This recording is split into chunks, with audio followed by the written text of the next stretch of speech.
Hi everyone, in front of me I've got HOTWAV Note 12 and let me share with you how to activate automatic system updates on this device. So let's start with opening the settings and then we have to scroll down to the very bottom to find About Phone. Now let's scroll down to localize the build number and keep tapping on it until you'll see that you're in the developer mode. If you want to learn more about the developer options, I highly recommend to check our tutorial about them.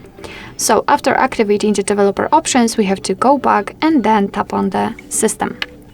Right here, let's enter the developer options, and all we have to do right now is to scroll down just a little bit to find this option, automatic system updates. If you want to turn it on, just tap on the switcher, and from now on, since this option is active, your device is allowed to apply the updates whenever it will be restarted.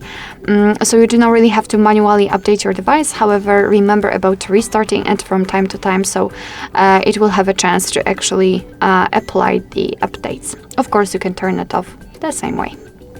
Alright, so that will be all. Thank you so much for watching. I hope that this video was helpful, and if it was, please hit the subscribe button and leave the thumbs up.